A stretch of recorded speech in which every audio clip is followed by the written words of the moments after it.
അമേരിക്കയും American president ട്രംപും മുന്നോട്ട് വച്ച സമാധാന പദ്ധതിയെ ഇസ്രയേൽ ഒടുവിൽ അംഗീകരിച്ചിരിക്കുകയാണ്.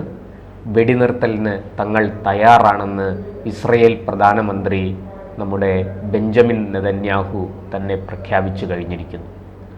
വൈറ്റ് ഹൗസിൽ നടത്തിയ സംയുക്ത പത്രസമ്മേളനത്തിൽ ട്രംപും നെതന്യാഹുവും കൂടി നടത്തിയ സംയുക്ത പത്രസമ്മേളനത്തിലാണ് അദ്ദേഹം ഇക്കാര്യം ഔദ്യോഗികമായി വെളിപ്പെടുത്തിയത്. എന്നാൽ ഇസ്രയേലിൻ്റെ പരമാധികാരം അടിയറവയ്ക്കുന്ന ഒരു ചർച്ചയ്ക്കും തങ്ങൾ തയ്യാറല്ല, ഒരു ഉടമ്പടിയും അങ്ങനെ ഉണ്ടാകില്ല.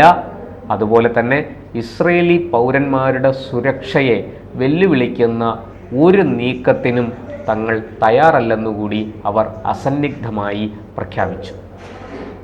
അമേരിക്ക പരിപൂർണമായിട്ടും നെതന്യാഹുവിനെ ഇക്കാര്യത്തിൽ പിന്തുണയ്ക്കുന്നു. ഇപ്പോഴുണ്ടായിരിക്കുന്ന ഈ വെടിനിർത്തൽ സമാധാന പദ്ധതി, ആ സമാധാന പദ്ധതി മുന്നോട്ട്